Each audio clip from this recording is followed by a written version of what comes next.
everybody, it's Romania Black, and we're on episode 8 of season 6 of My Hero Academia. Does the rule of 8 apply if it's a 25 episode season? Maybe. Maybe. I don't know. I have my rule of 8 if it's like a short season, but I feel like since this is a longer season, maybe this is the episode 8 of Core 1. Maybe. I don't know. But in any case, I'm really excited. This season has been adapted so well so far. I've been looking forward to it each and every weekend when I sit down to watch. I'm sitting down on Saturday to watch this, so it will come out Monday on Patreon and then the following Monday on YouTube. But I look forward every Saturday or Sunday, whichever day that I watch this episode that I can, because this season's been adapted so well so far, and it's been so exciting. And that's really, really good for somebody that like had some reservations with season 5. Going into this season, I felt like bones. They've handled it. And I really honestly think that the tried and true method is don't make a movie the same time you make a TV series season. I really think that's the case, but you know, that's beyond here. However, Shigaraki's awoken. The heroes are trying to fight them on 2 different fronts, both against the Liberation Front and against the Momo and Shigaraki. Everybody's split up. Our UA kids are split up. Deku and Bakugo or Gran Torino's told them to stay put. Now, whether they do that or not, I think we know what's probably going to happen. There's somebody chasing after them. It's just madness, right? And the insanity continues. And now you have Gigantomachia, this disaster walker, on a beeline towards Shigaraki with the League of Villains on his back as the heroes try to stop him. It's great. And Momo and the others have been tasked by Midnight to try to put Gigantomachia to sleep. Let's just put him to sleep. That way we can't beat him. I do like the fact that they acknowledge in this series, they're like, no children, no teenage heroes. You cannot defeat this gigantic monstrosity. The best case scenario is just put him to sleep with some anesthetics and then get him out of there. Seems legit, right? But oh my God. It's just great, right? I've really enjoyed this season so far and what's all entail. I have a spoilery thing already that I want to talk about, but I'm going to save that until the spoiler corner at the end. It was told to me today on Discord, and so I was like, but I'm going to wait. I'm going to wait until the spoiler corner to talk about it. But so far, I've really, really enjoyed everybody's comments. I really enjoy the stuff that we talk about, especially the Discord. We talk about some things, which is fun. But I'm really looking forward to seeing what these next few episodes have in store, because technically I'm sure that we're going to start a new core around episode 13, because usually they split My Hero into 2 cores, and I'm sure that we're going to end this one around episode 13, so by the end of the year, which will be great. So lots of Christmas presents in store, right? All the manga readers, we know what's coming, but I've read the manga, but I have purposefully not reread in anticipation of this season so that I can be surprised by what all happens. So I have an idea of what's going to happen this episode, but I don't quite remember all of the details, and I don't quite remember if there's anything extra that happens along with it. So it'll be fun to see how it plays out. That's how this whole season's been so far, so good times. But in any case, I hope you all are excited, because I most certainly am. I poured myself a cup of coffee. I didn't even bother with makeup this morning. I combed my hair and was like, let's do this. So slap some lipstick on and let's go. So we're going to start episode 8 of season 6 of My Hero Academia. And we're going to do that here in 3, 2, 1, and let's go.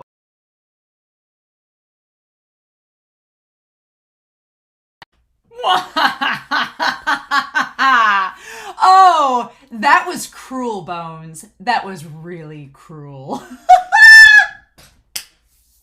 What was great about this episode was that I remember there were parts in the episode that I remember what was happening, and I was like, oh yeah, this is what happens. Okay. But I couldn't quite remember exactly what happened next, or how. I knew point B and point C, but I wasn't sure how we got from point B to point C, and I was like, okay, how do we get there? And then it would happen, and it was like, oh, okay, yeah. But oh man, oh, what a cruel place to stop the episode. That was really intentionally cruel. We'll talk more about it in spoiler corner, but man, ooh. This episode, what I liked about it was a very fast-paced episode. There was a lot of things that were fast-paced.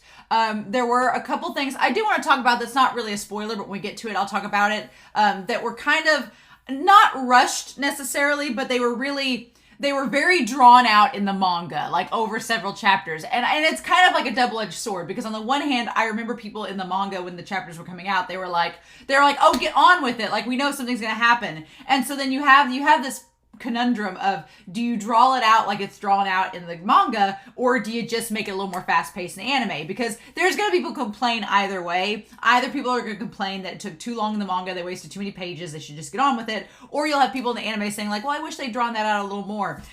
Either way, it's gonna draw criticism either way. So I think they did the smart thing in this and just kept the pace going, because that has been an issue with My Hero Academia in the past. I've noticed with comments and the manga, is some people think, especially with the anime, with the manga, since it's week to week, it kind of flows a little bit differently. But I've heard some people complain in the manga that there is a pacing issue sometimes with My Hero, where sometimes things get drawn out and sometimes they're rushed too much. So it's trying to find that delicate balance. And again, I don't think Horikoshi writes for it to be adapted to an anime. I think Horikoshi just does his thing and then is like, I guess you'll adapt it. Find a way to do it. And they've done a really good job this season of it. But man, I for one, am glad that they did not drag the events of this episode out, because I felt, because we just came off the tails of Shigaraki and Endeavor starting their battle, and then we came back to Gigantomachia, and not that that's a bad thing, and I like the stuff with Momo being a leader, I like the stuff with Momo and Mina and the others, but in the manga, I was one of those people that was like, okay, I wanted to go back to Deku and Bakugo. I was like, oh, you stopped now? Okay, we'll go see what they're doing. But I kept wanting them to go back, and so I did like the events of this episode, and the way that they did it, was great, but I kept wanting them to go back to Shigaraki. I was like, okay, let's get back to them, because I was more interested in that. But the way that they adapted it, I really liked Momo in this episode, her and Mina. We'll talk about Mina, but I really liked them in this episode. Like I said in the reaction, there's a lot of parallels between Momo and Midnight in terms of them, not only how they physically look, but in terms of them both being leaders. And Momo, here's the thing, because Midnight is not, when you think of the heroes, you don't think of Midnight as the leader. Even amongst Aizawa and Present Mike and Midnight, which in Vigilantes, they're kind of a trio in that too. Midnight was never like the leader, but she was always that grounded, intelligent center, an anchor that you could rely on when things got tough. Like, she was an emotional anchor and was intelligent and smart and savvy. And that's kind of how Momo is. Momo is not like a lead protagonist like Deku, Bakugo, and Shoto. She's not. But she has like the knowledge, the willpower, and the determination. And her character has developed so much over the course of the series that she's able to take charge and be a leader in those situations. And so I like that parallel with her and Midnight. I like how her character's developed. I like that she kind of leads the charge here. It's cool. I like the idea that they realize that brute strength is not going to cut it. None of them could be on a softball team. None of them. That baseball OVA, clearly that's why we weren't playing baseball in the baseball OVA, because none of them can. Their pitching arms are not great, right? We don't have any Kirishima's got the best aim out of all of them. Surprising no one, I guess. But yeah, I do like, let's get back here to the episode actually starting. Yeah, the episode, the League of Villains versus UA Students, which really, it wasn't much League of Villains versus UA Students, if I'm honest. The title's kind of misleading. It was mainly Gigantimachia versus UA Students and the League of Villains versus the heroes that came in to help. So that's kind of where it ends up at. I give props for Mount Lady, though. Girl, Mount Lady's holding on. And I love the mechanics of Kamui Woods having his vines wrap around the legs and staying attached to Mount Lady's head. OTP, best pair, Groot love, indeed. But yeah, Momo, so then Missouri was about 25 meters tall, right? I do like that Momo does the math. She's like, look, if it was like 2 cc's of anesthetic to like get a normal person, since he's 25 meters tall, we need 30 liters. Like, we can't, fitting 30 liters into any kind of syringe, how you doing that? And 2, the fact that Gigantomachia, like, knowing how tough his hide, his skin probably is, you probably weren't going to inject anything anyway. The needle would break, wouldn't even scratch the surface. So I like Momo's already thought about that and is like, no, what we need to do is just get it, orally ingest it. And then the thing about it is, if you orally ingest it, it's still going to take some time to get into the bloodstream. But I like that Momo figured out, like his blood's going to get flowing quicker the more active he is. So let's just keep that going. Well, we can do that, right? So I do appreciate that. I also like how they recognize Dobby. They only know Dobby as the one that attacked Aizawa in season 3. That's how they know him. It just occurred to me, I was like, wow, they really know him in no other capacity than from season 3. Interesting. We'll talk about that later, but I was like, that's so fascinating. It's cool. But yeah, I like the idea that they used everybody's skills, like Mudman. Mineta actually does things. Let's be real. Mineta's the strength of his little sticky balls. Like, they held onto Gigantomachia way more than the vines, than Seto's tape. His balls got some sticking power. Old Mineta. I have no problem with Mineta. He's one of those characters that he is Horikoshi has come out and said that Mineta is his, if he needs to be, because, Oda, who does One Piece, kind of has perverted humor a lot, but I can tolerate Oda because Oda's very transparent about it. He's like, yes, I know I'm a 15-year-old child. Humor me. And I'm like, okay, as long as you're transparent about it and you tell me up front what I'm getting into, I can prepare myself. And I feel like Horikoshi's done that with Mineta. But honestly, Mineta in this season has been perfectly fine. He's not cracking jokes or being perverted. He's legitimately trying to help. And he's being slightly realistic, being like, we're all probably going to die. And it's like, yeah, Mineta knows what's up. But he's still helping out regardless, right? And we talked about the mechanics of Momo's suit where she can open it up from the front. Kind of like, it's a nice little subtle foreshadowing from back in season 2 when Shoto and her were on the team together and she was using it to get the tape and stuff to come out. It was a nice callback to that. But look, do not keep, when Mina's like, we're all going to go back to having our happy high school days again. I'm like, Mina, don't be jinxing this. Don't be doing that. Don't you do it. Come on now, girl. But I like the mechanics of how all the UA Class 1B and Class 1A students are able to use their abilities. Like the girl that, what is her name? Hibini? The girl that's the snake. Yeah, Setsuna Tokage. She's has the lizard tail splitter. What a weird quirk. But she uses it to pull her body apart so she can see up here but talk down here. And then she ends up grabbing Kirishima and getting him out of there. Or grabs Denki. I really liked that.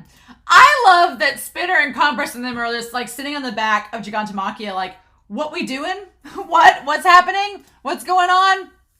Skeptic's they're holding his laptop being I didn't sign up for any of this. I hate you all. And Toga's out of it. Toga, she notices the heroes coming up the side of Gigantomachia, but she's just oh yeah, Toga is still rattled from Twice's death. You can tell in the episode, she's still not all there, not all together. And I like that Horikoshi adds that little detail.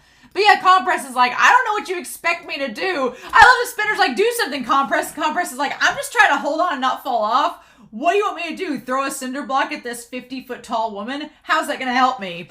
I love it. I love the Compress is I don't know what you expect me to do. It's great. But yeah, and I love Mineta's oh God, he's here. That was great. That was wonderful. But yeah, poor Mount Lady. Mount Lady, I will give her this. She's very perceptive and instantly is okay, what are they doing? What are the kids doing? And the fact that Mount Lady trusts the UA students, she trusts them and is okay, I know you kids are doing something and you're probably, we don't get confirmation if she knows they've been told to do something or what the deal is, but the fact that she's okay, you guys are doing something, there's a reason, I want to help, and it's okay, good, solid, awesome. Mount Lady having faith in the UA students and wanting to help them follow through with their plan and not being what are these kids planning? Her actually going through with it.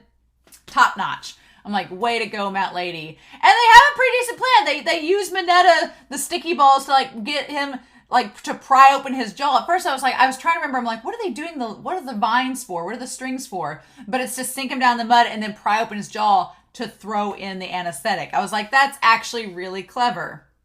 And they use the characters that have the main strength to do that, to have the most physical strength.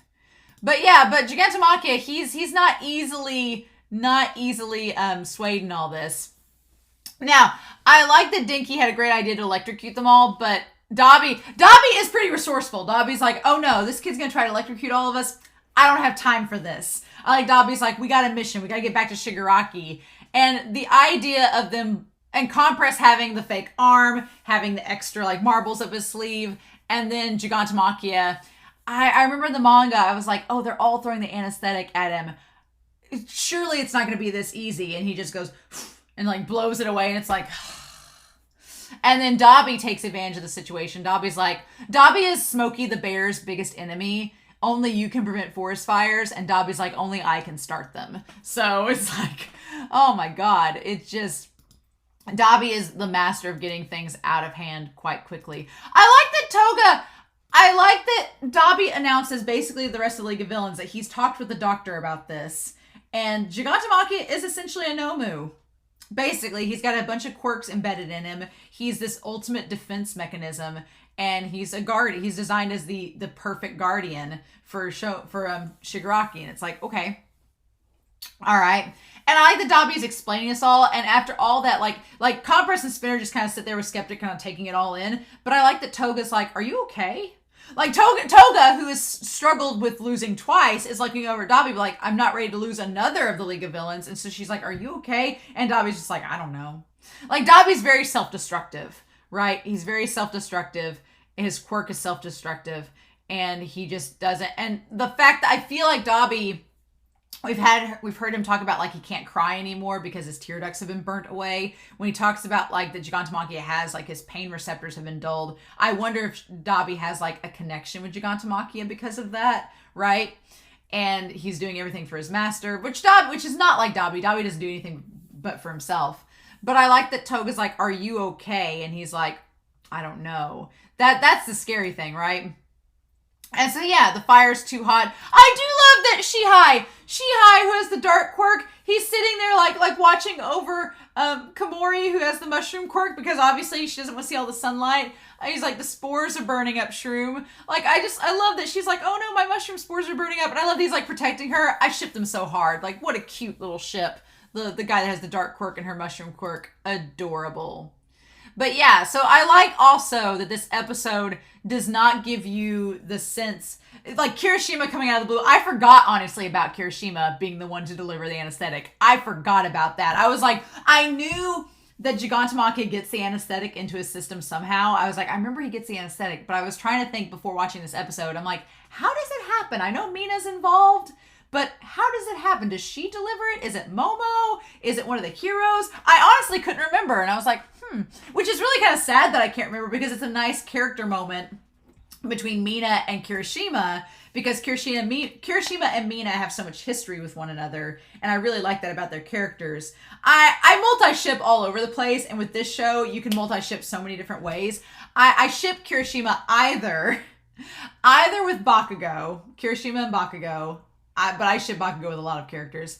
I ship Bakugo and Kirishima together, or I ship Mina and Kirishima. It's like whichever route you want to go. If you want to go the childhood friends route, you can do Kirishima and Mina. If you want to go like the best bros route, you can do Bakugo and Kirishima. And I think you're fine either way. But, I mean, aesthetically, Bakugo and Kirishima are the more aesthetically pleasing couple. But I do like the history Mina and Kirishima have. I like how they back each other up. I like how their histories are kind of intertwined with their present. I like the themes of that Horikoshi brings. It's really cool. And I like the fact that we tied Gigantomachia back, that he was the one that Mina was scared of. She stood up to him, but then was scared of him back in the past when Kirishima was remembering and he was feeling dejected. And I like that we transform that moment of her weak. We go from, it's like a nice switch, right? We had Kirishima in a low point, being a coward, being too afraid to act, and Mina stood up and acted even though she was terrified. And then we flip it where Mina is too scared to act, but Kirishima, who's also scared, comes up and defends her. So it's a nice little come full circle moment with those two characters that I really like. Now, I'll be honest. If I'm being fully honest, in the manga, I felt like this couple of chapters drug. I remember those weeks that we were watching the chapters, I was like, just get the anesthetic in or don't. I remember I was very impatient as a manga reader about this time, because they do. I like the Spinner, real quick. Spinner's like, let's just dig underground. And Compress like, we will die. I like the Compress and Skeptic are the constant, like, naysayers and logic bringers into this situation. They're like, we can't do that. It's great. But yeah, I remember reading these chapters and thinking, I really just want to figure out, are they going to give him the anesthetic or not? And there's a lot of, if you haven't noticed yet, there's a lot of doom and gloom in these chapters. There's a lot of doom and gloom in this season. And I remember at this point, I was like, oh my God, what are we going to do about all this? And so Mina, whenever she goes in there, And we have the heroes show up, but honestly, they're just like the heroes. That's just to distract the League of Villains. The League of Villains, Dobby and them. Because I was wondering, I was like, are Dobby and them going to do anything about all these kids surrounding them? Compress is like, I've used all my stuff. I can't do anything. Dobby's like, I've lit the forest on fire. What else do you want me to do? Toga is not going anywhere. She's still traumatized. Spinner's like, what can I do? And Skeptic's like, I'm keeping my laptop safe from these heathens. And so it's like, well, what are they going to do? And then the other heroes show up and they're like, well, I guess we'll fight these heroes. And that gave Horikoshi an out to do stuff with the kids, in that you had the heroes show up. And it makes sense. There's heroes all around. Why wouldn't they? It all, writing-wise, makes a lot of sense. And Matt Lady's just like doing her best. Girl pulls in overtime trying to... I kept thinking when we were reading the manga, and when I was watching this episode, I was like, I don't remember her getting her fingers bitten off. But I wouldn't be surprised if it happened in this episode. If Gigantomachia had just like clunk, like a titan just went like that and like knobbed her fingers off, would not have been surprised. But instead he just rips her off like somebody ripping off a gnat or a bug off of him. But yeah, so I remember in the manga, we get to the point, which Matt Lady looks really good in this episode. Poor Dinky, though. He gets, like, just slammed by that. And I love that he's, like, looking at the poltergeist woman being like, lap pillow, and I was waiting for her to go, But yeah, poor Dinky. He tried. And he's not near Jiro. Jiro's over on the other side of the flames, right? Or no, she's over there with Shoji. I guess she was just like, you have that lap pillow, whatever.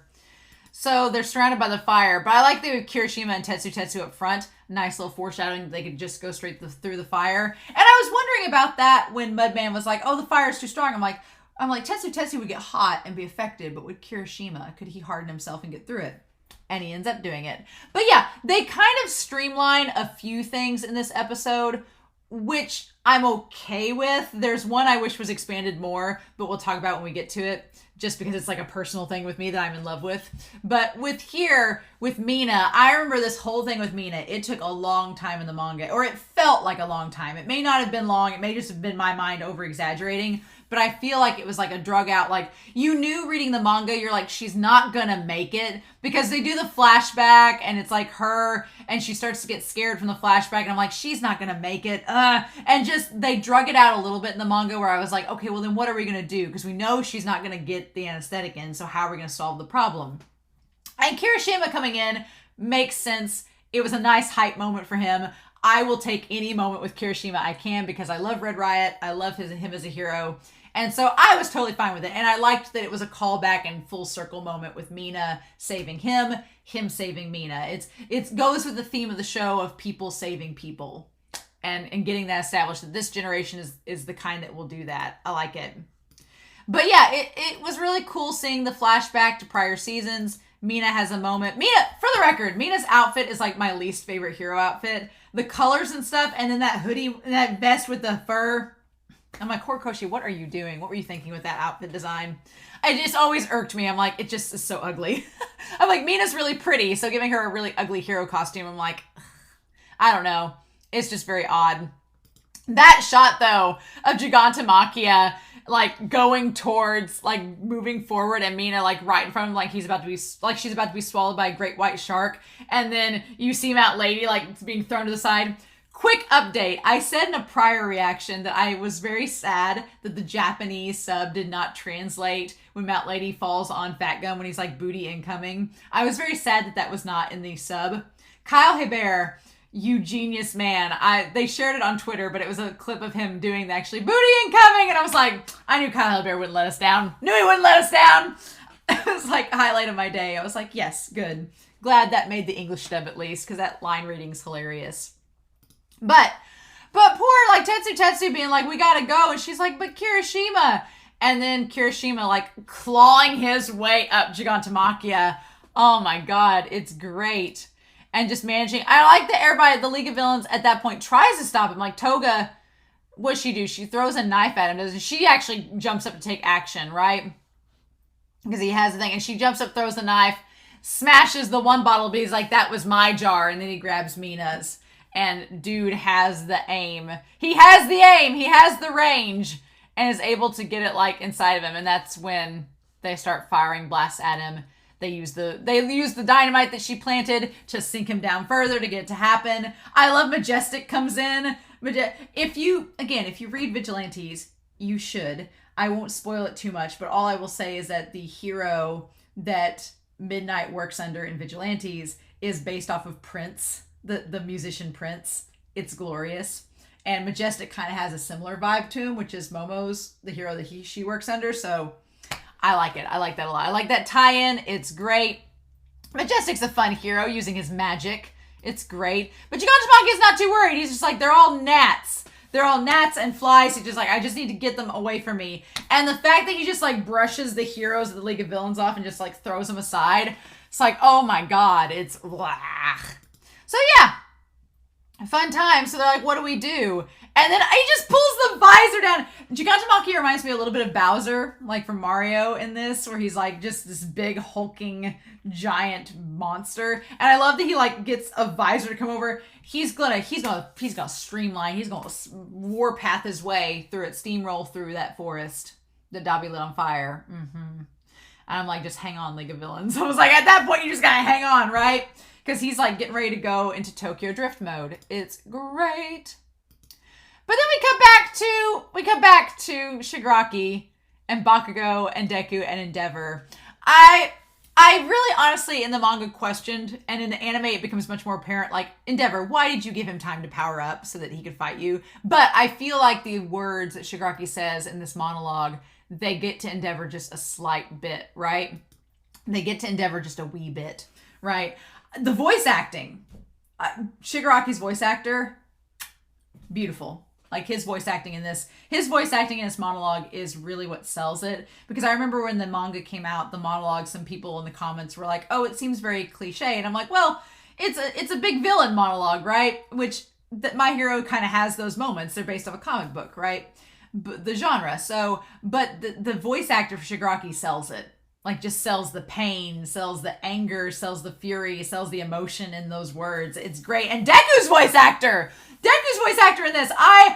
Deku's voice actor is so sweet and innocent, like as Deku throughout the series. So seeing Deku start to kind of lose it at the end of this episode, I was like, whoa! I'm seeing him yell and get angry. I was like, oh yeah. So there's actually two moments in this scene that I wish had been slowed down just a little bit, but I know why they weren't. And we'll talk about it, but we're not there yet. So, yeah, Endeavor gives the big, like, it's over, Shigaraki. Like, he's like, no matter how powerful you get, we will not yield to a destruction without conviction. And Shigaraki's like, bitch, I got conviction. Like, and just, that's the thing, right? They think that his destruction is aimless. And I'm like, no, Shigaraki has a reason why he's doing everything. It's just, and it's funny because Shigaraki, for a while in the series, did seem like he didn't have conviction. He seemed like he was kind of roaming around, just destroying things willy-nilly. But now, no, he's very adamant about why he's doing it. He has a reason. And it's kind of creepy because it's sort of tied in some way to the fact that All for One is sort of like embedded inside of him or trying to take him over. So it's almost like their goals and ideals are overlapping a little bit. And it is kind of creepy because you notice it. But Shigaraki just selling it. He's like, you heroes, in order to save strangers, they don't even know they hurt their families. That line. And I think that's what gets Endeavor in that moment. Because he's like, for Endeavor, he's on this path of atonement. And that's been his story ever since season 4, is that he's trying to atone for his sins. And Shigaraki just throws them in the forefront. And the thing about it is, with the exception of Bakugo and Deku, nobody knows about Endeavor's history with his family. Nobody knows about the abuse. Nobody knows about how bad it was for the Todorokis, except for Bakugo and Deku. And so for these words to be spoken directly to Endeavor, being like, you rescue strangers all the time, but you messed up your own family, it's like just take the dagger and shove it in. And I think that's what gets him in the moment. Because you see like a close-up of him, he's like, and the fact that Shigaraki says, that's what my father said. Which will tie that back with Gran Torino. But the fact that Shigaraki's like, my father said that you all do this, like, and am I wrong? And in that moment, Endeavor's like, well, shit. And so even if Endeavor knows that there's more to it than that, it's just those words have an impact in that moment. And the fact that we draw attention to him kind of says it. He's like, I have conviction. He's like, no. He's like, I have a reason I'm doing this. He's like, I've had it all along. And then we cut to Gran Torino. And, okay. So I'm so happy we're at this episode. I'm so happy it's happened now because I have in the spoiler corner been talking since season 5 about this, but my grand headcanon in this entire series, because I'll be honest, Shimura and Gran Torino are like an OTP. They're such a ship. Like Gran Torino, because if Nana was still around right now, if she was still alive, she'd be Gran Torino's age, right? She'd probably be a little bit younger, but around the same age. So she'd probably look a lot older. She'd look like a grandma to Shigaraki. And so I always have shipped Gran Torino and Shimura, because I think that he's like Shimura's memory and Nana and all this, and that's why he took on training All Might, because Shimura told him to. And so I've always like, oh well, they're like Mount Lady and Kamui Woods. They are a couple, right? Gran Torino and Nana are a couple. My big head canon, and I don't think I'm wrong, I think this episode just cements it, is that Gran Torino is Shigaraki's grandpa. He is. I think so. I think he's the grandpa. And that makes, because when Shigaraki says, my father told me this, one, we cut to Endeavor, who's looking at it from the perspective of, well, I'm a father, but this is Shigaraki's words connect with what I've been doing to my family. And then we cut immediately from that to Gran Torino, who is like, your father's my son. And like that's what I feel like. I feel like Nana and him had a kid, and that's Shigaraki's dad. And so he's like, your father didn't say that. Or maybe he did. No, he did. He did say, he's like, my father said that. So, oh God, it goes both ways. It's something that you could see All for One telling him, but it is legitimately something that his biological father told him. And that's why he hated Nana. So you have on the one end, Endeavor looking at Shigaraki thinking of like All for One, but also of Tenko and that. And on the other hand, you have Gran Torino looking at Shigaraki and realizing that, yeah, All for One may have told him that about heroes, but so did his biological father, who is Gran Torino and Nana's kid. It's like, but there's just little things, like Horikoshi hasn't confirmed it. I could be totally wrong. Again, this is my headcanon. Let me have my headcanon until Horikoshi tells me that I'm wrong. I'm still going to believe it. But the fact that, and he just like grimaces whenever Shigaraki says, my father told me that heroes only hurt their families. And he says, what's that? I'm like, yeah! Sorihiko. Sorihiko is his name, is Gran Torino's actual name. Sorihiko. And then we get Shigaraki and like all the cuts and everything getting deeper and deeper. I like that Rocklock's like, we need to get out of here and find shelter. And then Manuel's like, we need to keep Aizawa's eyes moisturized. Like they're trying their hardest. He's like, we need to make sure the water stays steady. And then Aizawa's like, we can't leave yet. Like he's right there in front of us. Also, want to make note, Shigaraki did not skip leg day. Dim thighs, dim volleyball player thighs. Holy shit. Oh my God. He's like, you people pretend to protect society. And they're like, oh, I like that Rocklock and them aren't even paying attention to what he's saying. And then Aizawa's like, Endeavor, hurry up, do something. The finishing blow. Why are you standing there listening to him monologue? But they stand there listening to him monologue. Again, because I think those words affected Endeavor. And I like that his like capes from Exless is barely hanging on. He's like, oh, in the past, over many generations, which is why I think some of All for One's words are sort of mingling in there. It's like, you pretended you couldn't see those that you couldn't protect and covered up those that you hurt, which covering up those that you hurt, that's Endeavor in a nutshell. But pretending not to notice people you couldn't protect, building yourselves up in a despicable way. And the thing of it is, that you have a odd juxtaposition there. You have, yes, all the people like leaving Shigaraki behind as a kid and ignoring him and not helping him when they should have. And that's awful. Like you have that scenario and it explains why Shigaraki feels that way and why his belief is affirmed. But then you juxtapose it. He says, oh, it was little things happening over and over again, which is very true. Things snowball. They accumulate over time, and they eventually like get to where they bubble over, right? But what's interesting is that you have Shigaraki saying that all of Hero Society is like this. All of Hero Society is not there to help others, that they only protect strangers, but they don't help the people they care about, etc., etc. But then you cut to Ochako, and I think it's very important that it's Ochako that's focused on. He's like, those who created that trash in order to profit by protecting them. And there is some truth to what Shigaraki's saying in terms of like the corporations. You have the Liberation Front that made all the gear, the support gear. There is true that people are profiting off the heroes, like the sponsorships. There is corruption within hero society. And we as the audience have known that since season 2 or 3, that there's corruption. We slowly get it revealed more and more. But there is this juxtaposition that Shigaraki and All for One are looking at hero society through one specific lens. They are not looking at the whole picture. They're looking at it through one lens and seeing all the negatives of it. And they're there for sure. But then you cut to these scenes of everyone like helping the people get out of the city, helping evacuate. There's children that they're holding in their arms.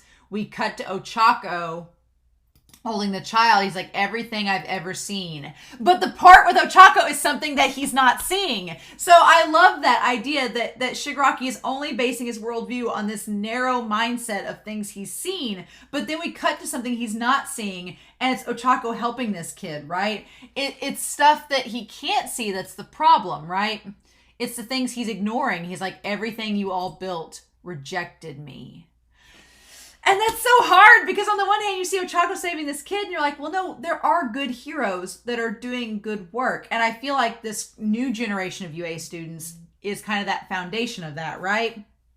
But, and there is corruption in the past, but I feel like the new generation has a potential to like set things right. But there is some truth to what he's saying in that it goes back to Twice saying, well, the heroes only save the good people. And like, yeah, you have Ochako saving this kid, but it's a kid, right? But at the same time, Shigaraki's like, I was rejected because I didn't look cute. I wasn't cute. I looked kind of like nasty and filthy and people ignored me because of it. He's like, if I were in that situation, would you still reach out a hand to save me? So you see where Shigaraki's coming from, but I love how this episode kind of like juxtaposes that against images that could possibly defy it. But it explains Shigaraki's conviction. He's like, you all rejected me, so I'm going to reject you. And it's like, he's like, I can't forgive you. He's like, that's why I destroy and become stronger, to reject the society that rejected me. And it's like, oh my God. It's just like, and Deku's just like, well, that's wrong. I love that Deku's like, well, that's not right, Shigaraki. And Deku wants to save Shigaraki. So it's like, he's like, it's simple, isn't it? And Deku, I love when he says it's simple, isn't it? And Deku gets mad because he's like, it's not simple. Nothing is simple about this at all. It's very complicated. And so I love that Deku's like not on board with it whatsoever. And this shot of Shigaraki though with his hands like out like this, he's like, you don't have to understand. Like that was so well done in the manga. And they do a good job of adapting it here. Where he's like, it's because you don't understand that we have heroes and villains. And Shigaraki's dealing in a very black and white scenario. And that's not how this is. This situation, All for One wants to make it a black or white issue where it's absolutes. And it's not that simple, right? And then finally Endeavor wakes up and he's like, oh yeah, heroes, villains. Probably should do something. Where he fires off the fire at Shigaraki, but Shigaraki just jumps above it. But again, this also makes sense why Aizawa was like, why aren't you putting the finishing blow? One, Shigaraki's words. But two, Gran Torino acknowledges, he's like, Endeavor's getting weaker. He's been using all of his firepower against Shigaraki, and it's starting to take a toll, right? It's starting to take a toll on him. He's running out of energy. But Shigaraki, just that face. And then Gran Torino stopping him like, nope. Nope, kid. Nope, kiddo. Gotta do it. Oh my God. He's like, Todoroki's firepower has decreased. It's the backlash of using too many big moves. And this guy's wounded all over too. He's transcending his limits to move. And then, I just like the fact that he can't use his decay quirk does not change the fact that Gran Torino is an elderly man and Shigaraki can break his bones. I'm like, I will say this, the manga makes this look 1,000 times more brutal. So if you want to go torture yourself with Gran Torino hurt, go look up the manga chapters and it's not fun. But Bakugo and Deku running towards it. And of course Deku, that's his mentor. It's like if Vader just grabbed if Vader grabbed Yoda and started shaking him, right? That's how Deku is. He's like, no, Gran Torino. And then, yeah. And him just looking straight at him, saying, what a face. Shimura. And the scary thing is that Shigaraki looks a lot like his grandmother, like especially with his hair down flowing. Like he has like the little beauty mark Shigaraki does and everything like Nana does. Like he looks a lot like his grandma. and Gran Torino calling her Shimura, being like, calling her by her name. This scene cemented that they're an item and that's their kid, because it's her leaving him. And like his hair being all spiky and everything. In the manga, when we see him when he's older, when we see her kid when he's older, he has like the little hair spike that comes down, the same as Gran Torino. It's the same exact hair thing. I mean, come on. But her leaving her kid there is a little bit. And then yeah, we see Gran Torino, he's all like buff and you know, older, or he's younger and like buff and everything, and he's just standing there watching her like let him go. And then we see the two of them together. It's one of my favorite shots of this whole manga is him holding her. My heart. But her trying to tell, she's like, I've doctored the family register so he can't be traced back to me. If that man realizes Kotaro, Tenko was his name, Kotaro exists. And Kotaro means firefly, doesn't it? See, Kotaro means firefly, or it's Hotaro. Hotaro means firefly, but Kotaro, what does Kotaro mean? Okay. Kotaro, name meaning. Kotaro means to shine, cultivate, thick. Means a tie. What does it say? It says thick, right? Look up this way. It's meaning tiger, plump, thick, big around. It's a sun, a counter for sums. It's an animal, powerful is its name. Means it's powerful. Which kind of goes with Nana, right? And Sorohiko, I know Sora usually means sky, doesn't it? Yeah, it means sky, a house, building, or structure. Midair combined with boy and prince. Yeah, which fits Gran Torino and his power really good because he kind of floats and uses the air puffs. He'll use him too if he knows who he is. And then she says, I have no child. And I love that Gran Torino looks over to her. She's like, none, Sorohiko. I have no child. Like her calling him by his first name. She's like, I don't have a child. And she's trying to tell herself so that she feels okay about it. Like she can move on. She's like, it's okay. And then him grabbing her. He's like, heroes in order to save strangers they don't even know. Heroes will hurt their families. And go back to that line and seeing Kotaro like crying. And then him saying, and then Gran Torino saying, that's what my father said. And you just see Gran Torino so mad because he's like, your father told you that. He's like, Shimura and I sacrificed losing our son and giving him up to save him. And the message he took from that was that we were hurting him. And you could just see Gran Torino being like, no, that wasn't what we meant. And the moment he said, our decision, Shimura, our decision. And in the manga it says it too, it says our decision. It doesn't say her decision, because my headcanon theory is if it said her decision, then Gran Torino was just a friend.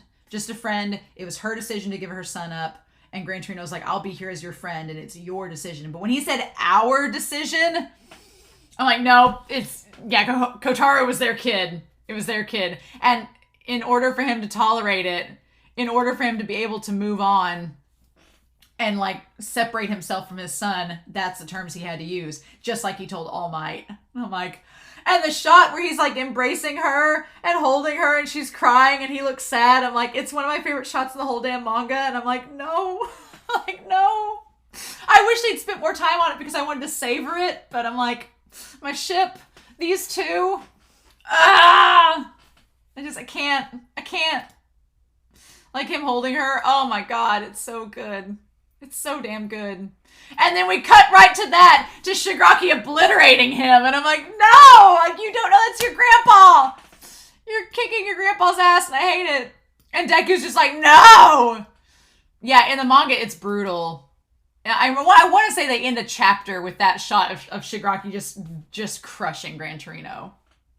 I feel like they end a chapter with that moment. I'm like, no.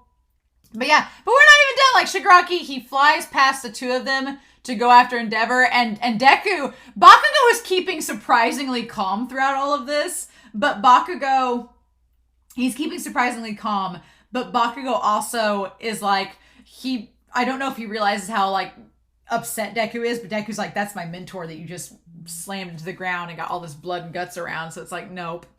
And then Shigaraki's like, I've got the quirk destroying bullets. I'm going after Aizawa because he's my problem. I like that Ryuko steps in like, nope.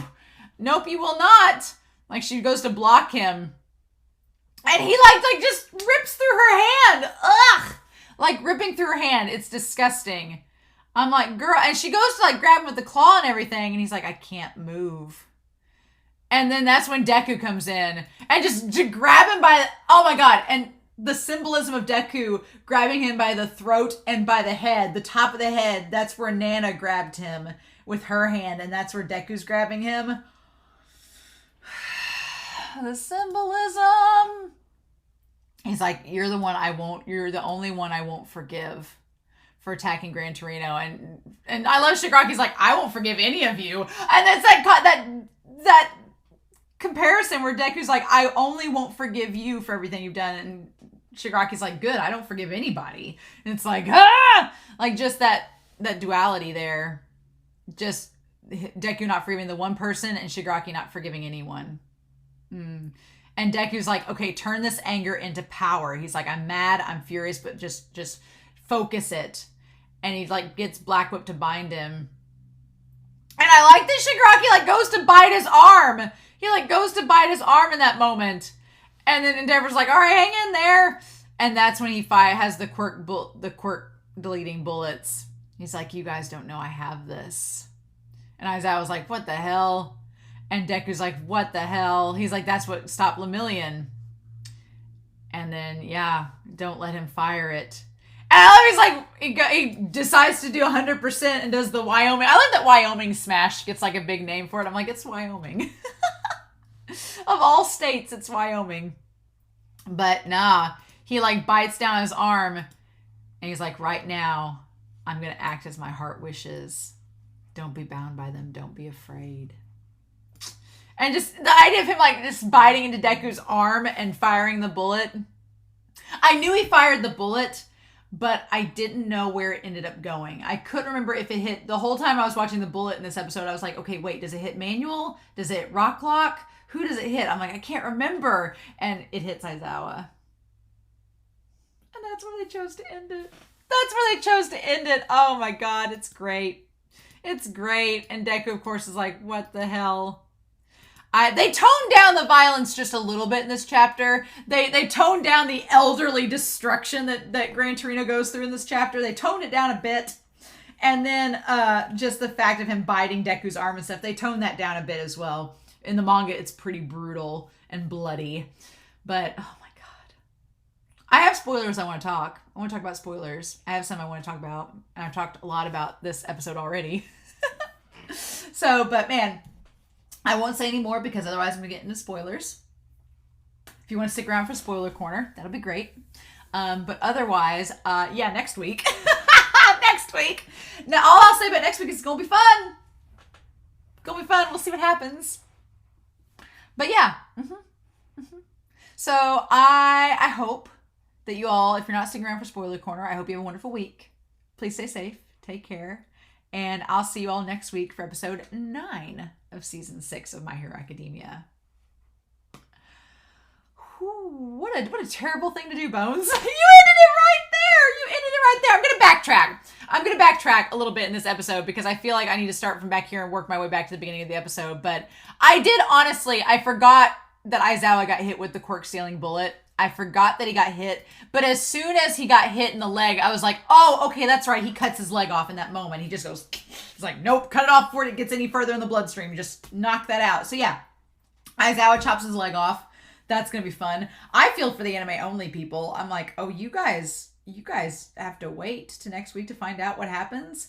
Ooh. I was like, oh shit. I honestly thought this episode would end with Gran Torino getting pummeled. I thought it was going to end with Gran Torino getting pummeled. That was going to be the end of the episode. But no, we packed a bit in there. We packed quite a bit in this episode. And then, yeah, what a place to end. Which in hindsight is actually a pretty nice place to go if you're going to end it. That actually works out pretty good. But damn. Holy shit. But yeah, yeah, so I finally get to talk about Shimura and Gran Torino and my theory that that's Gran Torino, that Shigaraki's his grandson, which I stand firmly by. I feel like the anime just reaffirms that for me. Aizawa going to cut his leg off next episode. The thing I want to talk to you all about from the beginning of this episode is that on the Discord, someone shared, I think it was, it was Paco still, shared that the name of episode 9, which is next week's episode, is Bakugo Katsuki Rising, and I about lost my mind because I was like, oh, we're doing that next episode? We're doing that next episode? Okay. And you know what's going to end with it? You know it's going to end with Bakugo stepping in to save Deku, and then it's going to cut to the title, and that's going to be the episode, and I'm going to be like, it's great! It's going to be great! Yeah! Mm-hmm. I'm so excited. I really am. I reading the manga, I didn't know if this series, once Twice died, I was like, man, is it going to amp up from here? Yeah, it does.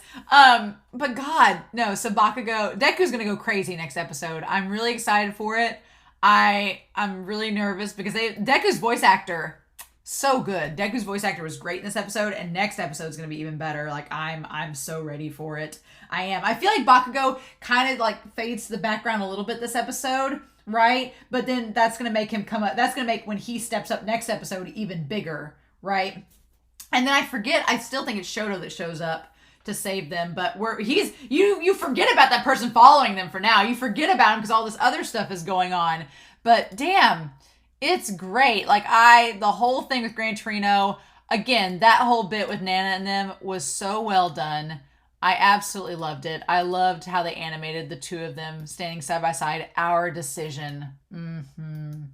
Our decision. I love it so much. But what else do I want to talk about? We have Ochako, which we're previewing, like setting stuff up with her and Toga whenever Toga and them get on the scene. I'm very curious to see how much death and destruction we're going to see from Gigantomachia. Because in the manga, he just decimates the place.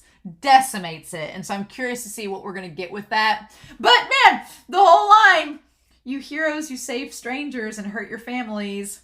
I was trying not to say anything during the discussion because with Endeavor, yeah, those words impact him a lot. And we've known from the last 2 seasons, Endeavor is rethinking about the role of family and his role and how his family has been brought up and everything like that. And we know how he feels about Shoto and Fuyumi and Natsu, and then of course Toya. And it's all beautifully, like watching it now in the anime, I'm like, it's all beautifully leading up to the Dabi reveal. Like it's just slowly, like Horikoshi's just taking like a bag of breadcrumbs and just sprinkling them around, being like, here you go, here you go. The idea that Endeavor only has so much firepower, connecting to Dabi. The idea that Dabi is self-destructive, that he hurts himself with his flames, connecting back to Endeavor. The idea that he's his own worst enemy. The idea of like the destruction of the flames and the fires of the forest, connecting to Dabi's past and Toya's past. Like it's just all the little things adding up. It's great. And then we get the taste of Shigaraki throwing it in Endeavor's face, being like, you messed up as a father. And Endeavor being like, so that when Dabi shows up and is like, hey Dado, you messed up as a dad the most. It's like the seeds have been planted, right? And Dabi's going to come in to sprinkle his hair color remover all over it. I'm so ready. Dabi's dance, y'all know how excited I am for that. But yeah, so like I said, I was like, this episode will be fine, but the part where Momo helps out to put Gigantomachia to sleep, it's probably one of my least favorite parts of the entire arc at this point. It's probably my least favorite parts. Not that it's not good. I love the Kirishima stuff with Mina, but it's there, and I just wanted to get back to Shigaraki and Dabi and Bakugo and all of that. So I'm glad they just spent this one episode on it and that was it. They didn't really need to drag it out and do like recaps and all this stuff. No, they didn't. We already know the backstory with Mina and them. They touched base on what they needed to. They got it out there. Great. It's all we needed. It's all we needed to do, which is fine by me. Majestic, we see him. I think Majestic dies. I can't remember, but I think Majestic dies along with Midnight. So the moment that, in hindsight, the moment that Minetta's like, well, it'll be okay. We'll be able to go back and hang out with Midnight when all this is over. And Mina's like, yeah, everything's going to be right as rain. I was like, and the thing about it is when you read the manga, I felt like there was a part of you being like, oh, you guys jinxed it, like, but I didn't ever think that Midnight would literally die. I didn't think she would. I thought that she'd be severely injured or incapacitated and things wouldn't be the way that they were, but I did not think she actually would die. At this point, reading the manga, I didn't think that was going to be a possibility. I didn't think Majestic would die either, but a lot of heroes get killed in this arc. And they're ones that you just, like, some of them you just barely see, and some of them it's like, oh no, these are legit. Props to Kirishima for keeping that vial, like, secure this entire time. Props to him. I really like that. And so, but yeah, the Mina flashback, it's great. I'm backtracking through this. Like I said, Mineta doesn't bother me. I'm really curious how people are going to feel about Mineta's, Mineta's heart-to-heart with Deku. Like, that moment, I remember in the manga, everybody was like, is Mineta and Deku a ship now? And I was like, I'm ready for that. If you can't tell, that's going to be hilarious. But I feel like that Horikoshi toned down Mineta and made him a more serious character in this arc, so that moment with Deku later on will have more impact. We'll see. I did want to make note, though. I'm going to go find it and make a copy. Also with Compress, I'm ready to see him revealed. That's another thing I'm looking forward to see Compress without his mask on, right? I did want to make note at the very beginning here, as Momo is explaining who Dabi is and about his connection with Aizawa. I love that we have a tie-in. There's a shot here, and I wanted to bring it up. The composition of it, it's based off the manga, right? It's based off the manga, but I'll show you all a picture of it. That image, and it's a spoiler corner, so we can talk about it. It hit me in that moment that you have Kirishima, who's clearly most loyal, least likely to be traitor at all. You have Denki Kaminari, who's the one that the fandom suspected was a traitor, but ended up being innocent this whole time. And on either side of them, you have Ayama and you have Invisible Girl, who are the traitors. And I was like, ah! When I saw that and the reaction, I was like, oh yeah, there they are, together on the screen. Yeah, Invisible Girl and Ayama, the two traitors, are right there on the screen together. And it was like that in the manga. It was like that the whole time. And we get a shot of Ayama right after we see the flashback of Dabi in the forest in season 3, which was the first clue that we had that Ayama was the traitor because Dabi didn't bother him. I was like, oh my God. It's just like Horikoshi, just sprinkle in breadcrumbs. Just let it all just sit there, right? You guys just sprinkle it in. Don't worry, it's fine. Oh my God, that's amazing. But yeah, next episode's gonna be great. I'm very satisfied that now I can talk about my OTP. I'm fully convinced now. The anime has cemented it that Gran Torino, the way that they did his expressions and his looking at Shigaraki, I'm like, yep, that's your grandson. You've just you've disassociated enough so that you can fight him, but that's your grandson. Cool. I'm so excited. But yeah, this episode was great. I like that we get a little Deku touched back on the million briefly. Again, spoilers. It's gonna, when he comes back, I feel like that the second core is gonna be insanity, because I feel like what Horikoshi does in these is that he makes you forget things. He makes you forget about the person following Deku and Bakugo to the scene of the battle. It makes you forget about them. You kind of forget about why Dabi was so adamant about going to see Shigaraki in the first place, because he's never really had a connection to him, but he knows Endeavor's there. So you forget about that. You forget about Best Jeanist in all of this, which is going to be great when he comes back. You kind of forget about Lemillion and Eri, which we have, but Horikoshi provides you with clues to let you know that you should have been thinking about them all along, like All Might with Eri in his lap, with Deku thinking of Lemillion. You have those little clues that Horikoshi gives you, like those 1 second little brief moments where you're like, oh yeah, should have seen that coming all along. But Horikoshi doesn't draw much attention to it. He just plants it there, like, here's this image. If you pay attention and think long enough about it, it'll all make sense. But then once the spoiler happens, you're like, oh yeah. What do we do with that? So yeah, I really pleased with this episode. The voice acting of Deku and Shigaraki, mwah. I'm ready to hear more of them. But yeah, next episode, Katsuki Bakugo Rising. Oh my God. It's gonna be fun. Anime onlys. I may have to go on Twitter just to see what their reaction to this episode was and what their reaction to next week is going to be, because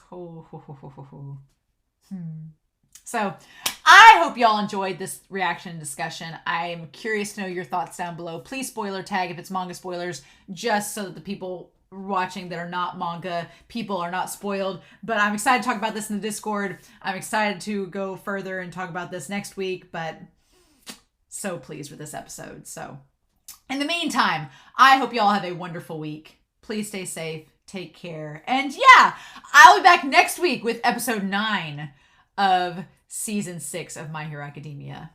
Bye.